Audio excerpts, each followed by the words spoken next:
우리가 살아가면서 많은 선택을 하게 됩니다. 아침에 일어나서 무엇을 먹을지, 어떤 옷을 입을지 고민하는 것에서부터 시작해서 학교는 어떤 학교를 갈지, 전공은 무엇을 해야 할지 좀 더 중요한 선택도 해야 됩니다. 또 직업을, 어떤 직업을 가져야 되는지, 어떤 사람과 만나야 되는지, 누구와 결혼을 할 건지, 이러한 아주 더 중요한 선택을 해야 될 때도 있습니다. 또 일상 속에서 어떤 물건을 살 때 홈플러스에 가야 되나, 백화점에 가야 되나, 코스트코에 가야 되나, 이러한 선택을, 다양한 선택들을 끊임없이 하면서 살아가는 것이 우리의 삶입니다.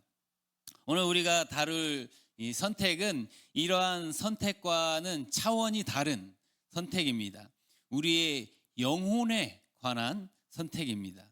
오늘 말씀에서 두 가지 길을 명확하게 오늘 말해주고 있습니다. 첫 번째 길은 죄로부터 시작해서 죽음으로 끝나는 길입니다. 이 길은 유혹에 이끌려서 죄를 짓게 되고 결국에는 사망에 이르는 길입니다. 잠깐의 만족이나 쾌락, 기쁨을 주기는 하지만 그것은 그 끝은 절망입니다. 두 번째 길은 하나님의 말씀을 통해서 새롭게 태어나고 영생을 얻는 길입니다. 이 길은 우리를 변화시키는 것이고 우리를 죄와 죽음에서 해방시키고 하나님의 사랑 안에서 새로운 삶을 살게 하는 것입니다.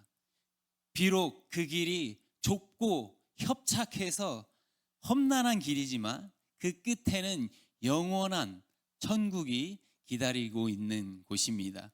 오늘 하나님 앞에서 우리가 지금까지 어떤 선택을 해왔는지 돌아보면서 이제 앞으로 생명의 길을 선택하고 하나님의 사랑 안에서 새롭게 시작할 수 있기를 원합니다. 그러기 위해서 우리는 시련과 유혹의 차이를 먼저 이해할 필요가 있습니다. 두 단어는 모두 성경에서 시험이라는 단어를 사용하고 있지만 지난 시간에 우리가 살펴본 것처럼 시련은 하나님께서 우리의 믿음을 성장시킬 때 사용하시는 것입니다. 오늘 야고보서 1장 12절에서도 시험을 참는 자는 복이 있다 이렇게 말씀하고 있습니다. 여기까지의 시험은 우리를 단련하시는 시련이라고 생각하면 됩니다. 이 시련은 어렵고 고통스러울 수 있지만 그 끝에는 하나님의 약속인 생명의 면류관이 기다리고 있습니다. 하나님은 우리를 성숙한 사람으로 온전하게 자라가게 하시기 위해서 이 시련을 허락하십니다. 반면에 유혹은 우리를 죄로 이끌어가는 위험한 덫입니다. 야고보서 1장 13절 이후에 나오는 이 시험은 유혹입니다. 이 유혹은 우리 욕심에서 비롯되고 그 끝은 죄와 사망으로 이어지는 것입니다. 시련은 우리를 단련하지만 유혹은 우리를 무너뜨립니다. 시련은 하나님께서 우리의 믿음을 세우기 위해서 허락하시는 것이지만 유혹은 우리의 연약함을 이용해서 우리를 무너뜨리는 죄로 이끌어가는 것입니다. 오늘 우리는 이 선택의 결과가 어떤 결과를 가져오는지 살펴보려고 합니다. 하나님은 우리에게 생명의 길을 주시지만 그 반대편에는 유혹과 죄가 기다리고 있습니다. 먼저 죄가 어떻게 시작되고 그 끝은 어디로 가는지 한번 살펴보겠습니다. 우리는 하루에도 몇 번씩 유혹과 시련을 만나게 됩니다. 그런데 이 둘을 우리가 혼동하기도 합니다. 야고보서 1장 13절은 우리에게 분명히 말씀하고 있습니다. 한번 1장 13절 말씀을 같이 한번 읽어보겠습니다. 사람이 시험을 받을 때에 내가 하나님께 시험을 받는다 하지 말지니 하나님은 악에게 시험을 받지도 아니하시고 친히 아무도 시험하지 아니하시느니라. 아멘. 이 말씀은 하나님이 시련을 통해서 우리를 연단할 수 있지만 절대로 유혹으로 우리를 넘어뜨리지 않는다는 사실을 말씀해 주고 있습니다. 유혹은 하나님에게서부터 오는 것이 아니라 우리의 내면에서, 우리의 욕심부터, 우리의 욕심에서 시작되는 것입니다. 시험이 찾아올 때 그 책임을 하나님께 돌려서는 안 된다는 것입니다. 우리의 삶에서 어려움이나 유혹을 마주할 때 그 원인을 외부에서, 밖에서 찾으려는 경향이 우리 안에 있습니다. 때로는 주변 상황이나 사람들을 탓하기도 하고 심지어 하나님께 그 책임을 돌리려고 할 때도 있습니다.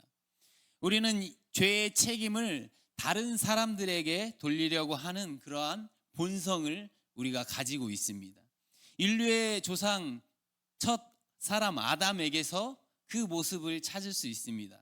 아담의 후손으로 온 모든 사람은 그 본성을 가지고 있습니다. 아담이 선악과를 따먹고 나서 하나님께 불순종했을 때 하나님을 두려워해서 숨었습니다. 그리고 하나님께서 그에게 물었습니다. 그렇게 물어봤을 때 이렇게 대답합니다. 창세기 3장 12절 말씀입니다. 같이 한번 보겠습니다. 아담이 이르되 하나님이 주셔서 나와 함께 있게 하신 여자 그가 그 나무 열매를 내게 주므로 내가 먹었나이다. 아담은 하나님께 불순종하고 나서 그 잘못을 자기 아내에게 돌리고 있습니다.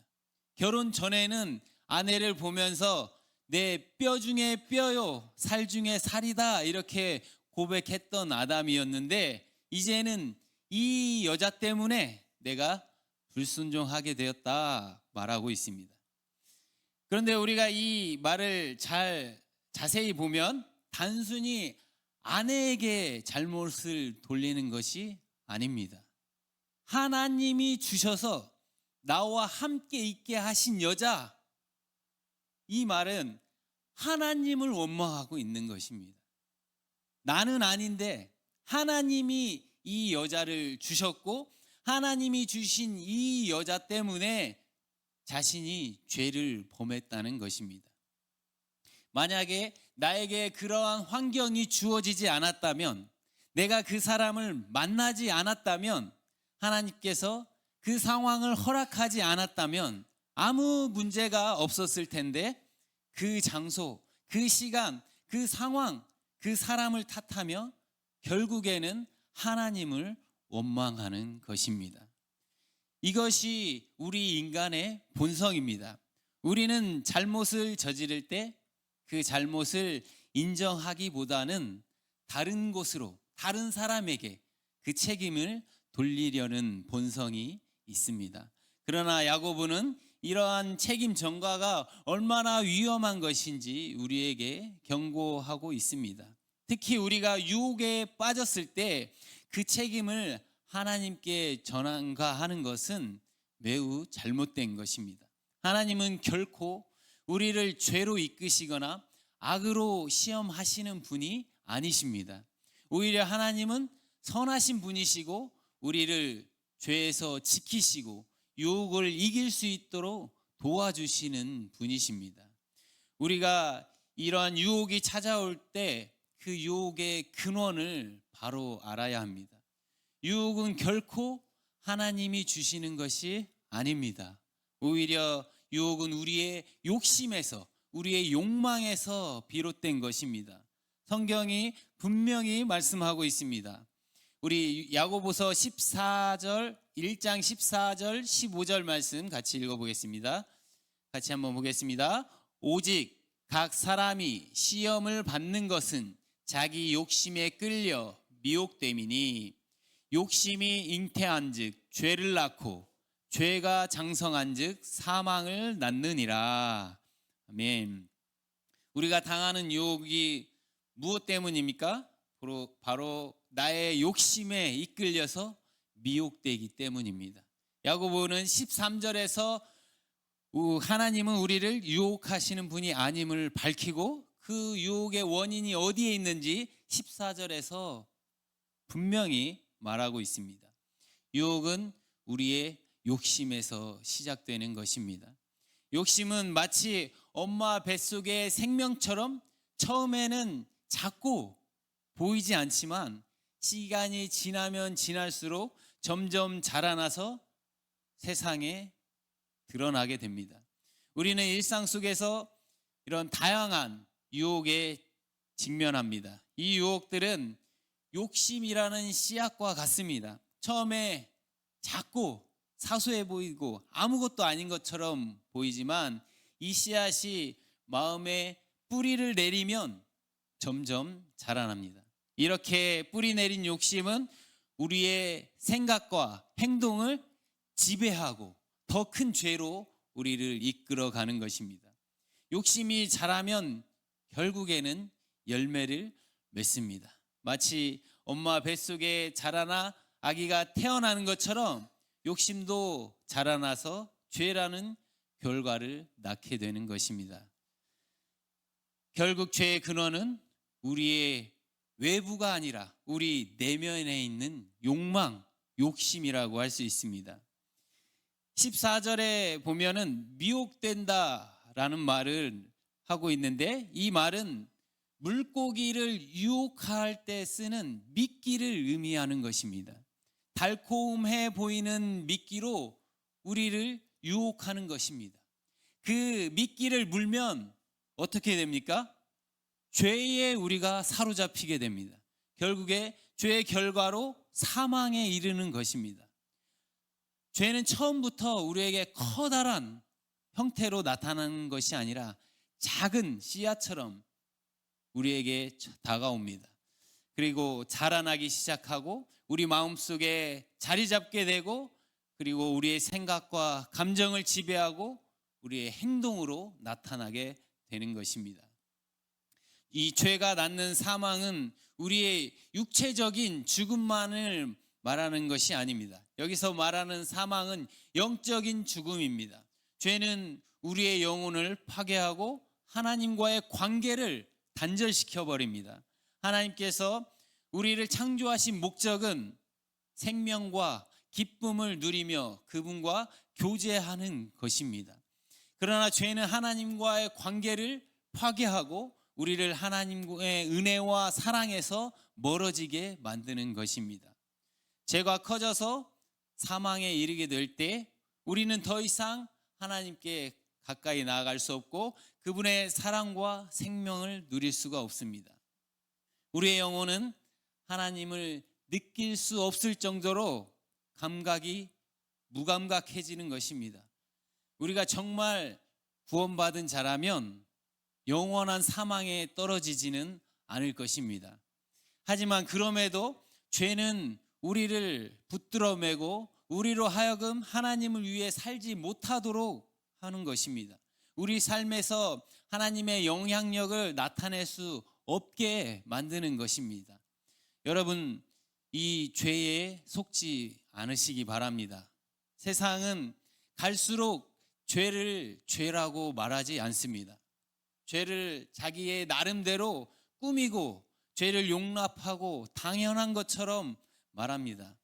하지만 죄는 죄일 뿐입니다. 세상에서 죄에 대해서 어떻게 말하든 관계없이 죄를 어떻게 미화하고 다른 말로 어떻게 표현하든지 관계없이 우리는 죄를 단호하게 죄라고 말하고 이 죄를 멀리해야 할 것입니다. 우리 가운데는 보이스피싱을 당하신 분이 없으시죠? 최근에 새로운 형태의 사기가 증가하고 있습니다. 다양한 방식으로 우리를 유혹하고 있습니다. 금융기관을 사칭하고 공공기관을 사칭하고 심지어 가족을 사칭하는 경우도 많아서 많은 사람들이 이 보이스피싱에 걸려서 큰 물질적으로 손해를 입고 있습니다. 이런 사기를 예방하기 위해서 항상 우리가 경각심을 가지고 의심스러운 연락이 올 경우에 신중하게 대응하는 것이 중요합니다. 하지만 우리가 더 주의를 기울여야 할 것은 우리의 영혼이 죄의 유혹이라는 미끼에 낚이지 않는 것입니다. 유혹은 단순한 정보나 물질적 손실을 넘어서 우리의 영혼과 삶에 돌이킬 수 없는 아픔과 상처를 남길 수 있습니다. 죄의 유혹은 교묘하게 다가와 우리의 신앙을 흔들고 하나님과의 관계를 파괴할 수 있습니다. 우리는 영적으로 깨어 있어야 하고 유혹이 올 때마다 믿음으로 가서 맞서 싸워야 합니다. 죄는 그 시작이 될 때부터 이미 끝이 정해져 있습니다. 그 끝은 사망입니다. 우리는 이제 이 과정을 알고 있습니다. 그렇기 때문에 중요한 것은 죄의 씨앗이 우리 마음에 들어오지 못하도록 즉각 차단하는 것이 중요합니다. 욕심이 우리 마음에 착상이 되면 반드시 죄가 태어나는 것입니다. 욕심이 우리 마음에 달라붙지 않도록 하려면 처음이 중요합니다. 처음에 그 생각이 들어오려고 할 때 차단하고 거부하는 것이 중요합니다. 처음이 중요하다는 사실을 기억하시기 바랍니다. 시작되려고 할 때 그때 차단해야 되는 것이 핵심입니다. 만약 욕심이나 죄악된 생각이 우리 마음에 들어오기 시작해서 착상되면 반드시 잉태해서 죄로 이어지게 됩니다. 그래서 처음에 그 미끼를 물지 않는 것이 중요합니다. 그 미끼를 무는 순간 우리 욕심을 떨쳐내는 것은 거의 불가능하다고 할 수 있습니다. 욕심은 작은 것에서부터 시작됩니다. 이 정도 괜찮겠지. 한 번쯤은 문제 없을 거야. 그런데 이 작은 생각이 우리 마음에 들어올 때 우리 생각에 흘러가기 시작하면 죄를 짓게 되는 것입니다. 잠언 4장 23절 말씀 한번 같이 보겠습니다. 잠언 4장 23절 말씀입니다. 함께 보겠습니다. 모든 지킬 만한 것 중에 더욱 내 마음을 지키라. 생명의 근원이 이에서 남이니라. 아멘. 우리 마음속에 욕심이 들어오지 못하도록 처음에 차단하고 우리의 마음을 지킬 수 있기를 원합니다. 그래서 야고보는 16절에서 이렇게 경고하고 있습니다. 우리 16절 말씀도 함께 보겠습니다. 내 사랑하는 형제들아, 속지 말라. 속지 말라. 욕심의 소리에 속지 말라는 것입니다. 눈앞에 보이는 이익이 달콤해 보일지라도 그것이 하나님께로부터 온 것이 아니라면 결국에 우리를 죽음으로 이끄는 것입니다. 세상은 끊임없이 우리에게 속삭입니다. 이 정도는 괜찮아. 다들 그렇게 살아. 하지만 우리가 그 속삭임에 넘어가면 죄의 길로 가는 것입니다. 이 자리에 계신 모든 분들 아무도 한 사람도 속지 않으시기 바랍니다. 달콤한 유혹은 거짓입니다. 그 뒤에는 숨겨진 낚싯바늘, 죽음의 낚싯바늘이 있다는 것을 꼭 기억할 수 있기를 바랍니다. 세상에는 끝없는 유혹이 있고 그 유혹들은 매일 우리에게 달콤하게 다가옵니다. 하지만 그 유혹은 끝은 언제나 죄와 고통을 남기는 것입니다. 그렇다면 우리는 어떻게 이 유혹에 속지 않고 생명의 길을 걸어갈 수 있습니까? 야고보서 1장 17절과 18절 말씀은 우리에게 그 길을 제시하고 있습니다. 먼저 18절 말씀을 우리 함께 읽어보겠습니다. 17절 말씀입니다. 17절. 온갖 좋은 은사와 온전한 선물이 다 위로부터 빛들의 아버지께로부터 내려오나니 그는 변함도 없으시고 회전하는 그림자도 없으시니라. 아멘. 야고보는 이 말씀에서 우리가 세상에 속지 않고 살아갈 수 있는 길을 가르쳐 주고 있습니다. 그것은 진짜를 알아봐야 된다는 것입니다. 진짜를 알아볼 수 있는 눈을 가지라는 것입니다. 세상의 유혹과 욕심에 속지 않으려면 가짜를 열심히 연구하고 분석하는 것이 아니라 진짜 진리를 정확히 아는 것이 중요한 것입니다. 우리가 명품과 가짜를 구별하려면 어떻게 해야 됩니까? 가짜를 연구하는 것이 아니라 진짜를, 진품을 연구하고 만져보고 그 가치를 아는 것입니다. 마찬가지로 우리의 신앙생활에서도 세상의 유혹에 넘어가지 않으려면 하나님께로부터 오는 진짜를 우리가 알아야 합니다. 정말 좋은 선물은 어디에서 옵니까? 하나님께로부터 오는 것입니다. 야고보가 말하고 있습니다. 온갖 좋은 은사와 온전한 선물은 위로부터, 빛들의 아버지께로부터 내려온다. 세상은 다양한 것들로 우리를 유혹합니다. 그것은 가짜입니다. 하나님이 주시는 선물은 다릅니다. 하나님의 선물은 온전하고 변함이 없습니다. 하나님은 변하시지 않습니다. 하나님의 사랑과 자비와 은혜는 시대와 상황에 상관없이 영원히 변하지 않습니다. 세상은 끊임없이 변하고 새로운 기술과 새로운 제품과 새로운 트렌드가 등장합니다. 사람들도 사람의 상황에 따라서 변하고 인간관계는 작은 말 한마디로 깨지기도 합니다. 그러나 하나님은 어떤 상황에서도 결코 변할 수 없는 분이십니다. 하나님은 신실하시고 영원히 동일하신 분입니다. 야고보는 하나님을 회잔하는 그림자도 없다 말하고 있습니다. 회잔하는 그림자는 이 세상의 끊임없는 변화를 상징하는 것입니다. 그림자가 빛의 방향에 따라서 계속해서 변하는 것처럼 우리의 삶의 환경이나 상황 그리고 사람들의 마음도 늘 변합니다. 세상의 모든 것은 변하지만 하나님만은 다릅니다. 하나님은 시대가 변하고 상황이 바뀌어도 여전히 동일하십니다. 그분의 사랑과 자비와 은혜는 영원히 불변합니다. 이 세상은 끊임없이 우리를 유혹하며 죄로 이끌지만 하나님께서는 그런 유혹 속에서도 변함없이 우리를 사랑하십니다. 우리의 행동이나 상황에 따라 하나님의 사랑이 변하지 않습니다. 우리가 실수하고 넘어지더라도 하나님의 사랑은 여전히 우리를 향하고 있습니다. 그래서 우리가 해야 할 일은 변함없는 그 하나님을 신뢰하는 것입니다. 하나님은 또 빛들의 아버지다 불립니다. 이는 하나님께서 모든 빛의 근원이 되시며 그분 안에는 어두움이 전혀 없다는 것을 의미합니다. 마치 빛이 어둠을 몰아내는 것처럼 하나님의 선하심은 우리의 삶에 빛을 비추어서 어둠을 물리치는 것입니다. 이 세상은 잠깐 주는 쾌락으로 우리를 유혹하지만 그것들은 결국 우리를 속이고 어둠 가운데 빠지게 만들 것입니다.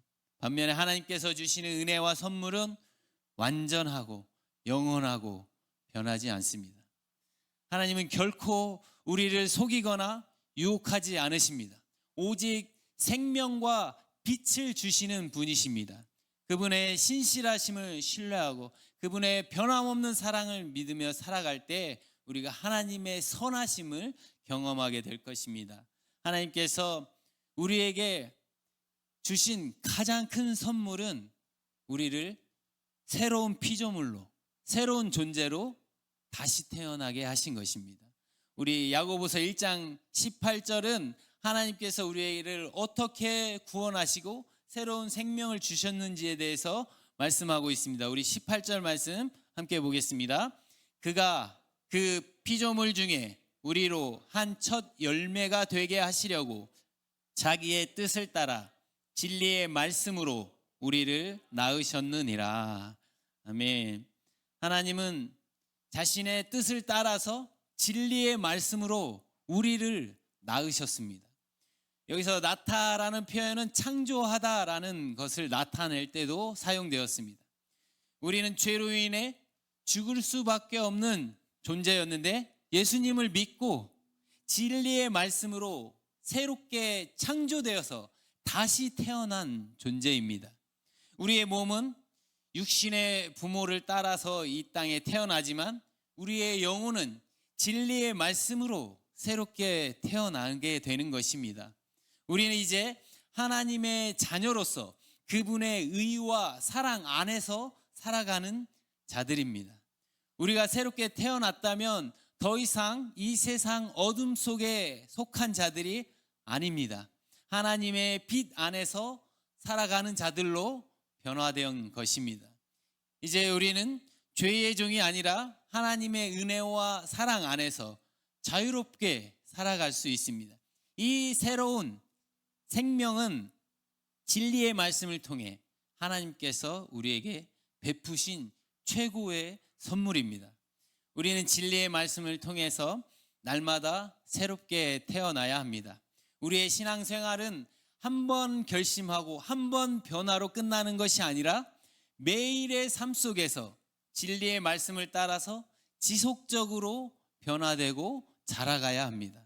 우리가 진리의 말씀을 따라 살아갈 때 우리는 점차 세상과는 다른 삶을 살아가게 될 것입니다. 우리의 가치관, 우리의 선택, 우리의 행동 하나하나가 하나님의 뜻에 따라서 변화되고 우리는 어두운 세상을 비추는 빛의 역할을 감당하게 될 것입니다. 사랑하는 성도 여러분, 하나님께서는 우리를 죄와 사망의 길에서 구원하기 위해 진리의 말씀을 주셨고 이 말씀을 통해 우리는 새롭게 태어나서 하나님의 자녀가 되었습니다. 우리는 매일 두 길 앞에 서게 됩니다. 하나님의 말씀을 따라서 새롭게 살아갈 것인지 아니면 세상의 욕망을 따라갈 것인지 결정해야 합니다.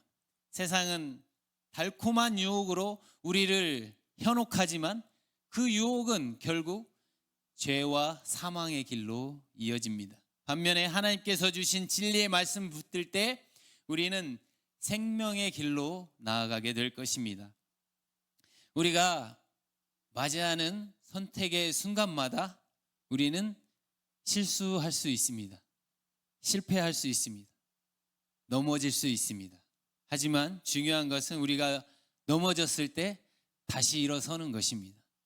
하나님은 변함이 없는 분이십니다. 변함없이 우리를 사랑하시는 분이십니다. 우리가 잘못된 길로 갔더라도 회개하고 다시 하나님 앞에 나오면 우리를 용서하시고 새로운 길로 인도해 주실 것입니다. 우리에게 주어진 삶 속에서 하나님의 진리를 따라 선택하고 하나님의 선하신 뜻을 따르며 살아가기를 소망합니다.